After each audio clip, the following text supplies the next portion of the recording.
on arrive en Afrique, la première image qui nous marque, bien souvent, c'est celle-là. C'est celle de décharges, proche des villes. Il y a énormément de déchets, et c'est vrai que c'est un peu désarçonnant.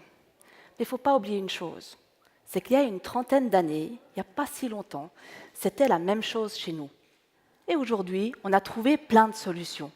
Alors pourquoi il n'y aurait pas aussi des solutions pour l'Afrique? Alors ce qui est intéressant, je vous l'ai dit, ce n'est pas tellement de voir ces images de décharge, c'est de regarder le détail de ces images.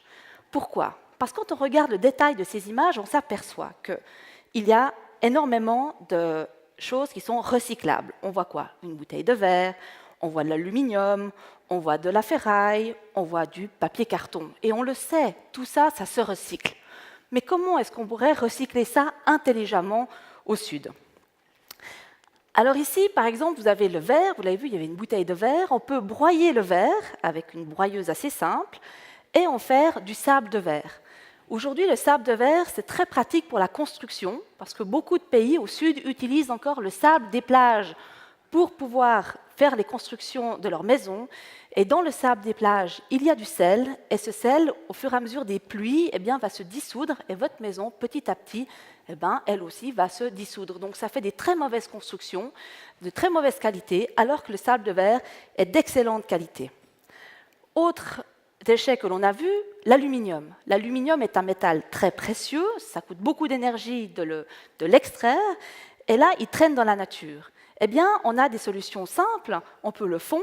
Ici, on est aux îles Comores, il y avait un artisan qui fondait ces canettes d'aluminium pour faire quelque chose d'assez utile, qui sont les casseroles. D'autres artisans, ça c'est au Kenya, en font des petits objets artistiques. Alors ce petit éléphant sert à ouvrir les bouteilles.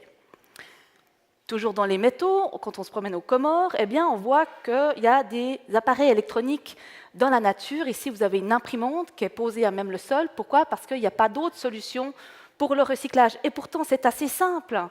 On a inauguré en octobre dernier le premier centre de recyclage des déchets électroniques aux Comores, parce qu'on sait le faire, on sait recycler, on sait séparer les métaux et les remettre dans le cycle de production. Dans cette décharge, on voit énormément de papier-carton. Beaucoup d'endroits, on déforeste pour pouvoir utiliser le bois, faire du charbon de bois pour la cuisine, et pourtant, ils ont à portée de main du papier-carton avec lequel ils peuvent faire des briquettes de papier. Faire des briquettes de papier, c'est très simple. On met le papier-carton un tout petit peu déchiqueté dans de l'eau, quelques jours, puis on remplit avec cette espèce de papier-carton un peu de la papette, comme ça, on le met dans la presse à briquettes, on serre, l'eau sort, et puis en démoulant, on obtient une magnifique briquette de papier. On la laisse sécher quelques jours au soleil, et puis on peut remplacer très avantageusement le charbon de bois par ces presses de briquettes. Alors le papier, on voit, on peut faire un objet, une chose utile pour remplacer le combustible de cuisine, mais on peut aussi faire un objet qui est artistique, puisque certains artisans aux Comores en font des perles de papier.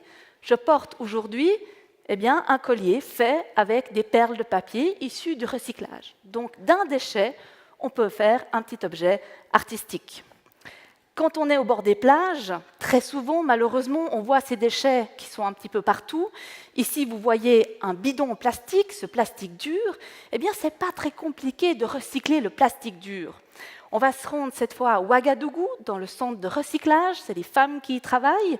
Elles collectent le plastique dans la nature. Ensuite, les hommes les découpent en plus petits morceaux.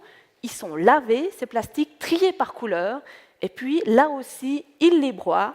Et non, on n'est pas au marché des épices, ce sont bien des granulés de plastique qui vont être réinjectés dans le circuit de production, puisque grâce à ça, ils peuvent faire par exemple des petites poubelles faites avec 100% de plastique recyclé ou encore des équerres pour les écoles. Donc on voit très bien que c'est possible de remettre ces déchets dans le circuit pour en faire des nouveaux objets. Alors le drame vraiment qui est accentué au sud, c'est les sachets plastiques. Il y en a une montagne, on ne sait plus quoi en faire. Des trillions de plastiques sont distribués chaque année et finissent très très souvent dans la nature. Il y a des femmes au Burkina Faso, à Bobo-Dioulasso, qui se sont dit on va collecter ces sachets plastiques. Elles utilisent des ânes-charrettes pour le faire. Elles vont les laver. Alors, il y a du savon, c'est tip-top propre en ordre. Ensuite, elles les découpent comme on pourrait peler une pelure d'orange. Comme ça, elles en font une espèce de long fil. Et là, vous vous dites, mais qu'est-ce qu'elles vont bien faire avec ces sachets plastiques? Eh bien, elles vont les préparer ici sur un support qu'on appelle la navette.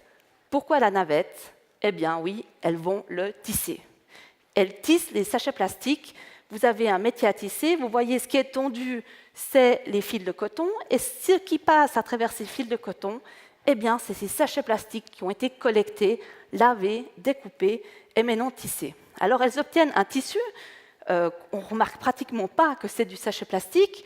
On le voit juste au bord de ce tissu. On voit ces petits restes de plastique. C'est ce qui nous met l'idée que c'est quelque chose d'original. Elles vont ensuite découper et coudre ces tissus qu'elles ont faits de manière incroyable pour faire des sacs à main. Et c'est vraiment les championnes du sac à main. Elles en font de toutes sortes. Et je vous promets que c'est impossible, quand vous voyez ces sacs à main, de savoir qu'ils ont été faits en sachet plastique. Alors encore une fois, là on a un objet utile. Alors est-ce qu'on pourrait en faire des objets artistiques de ces plastiques?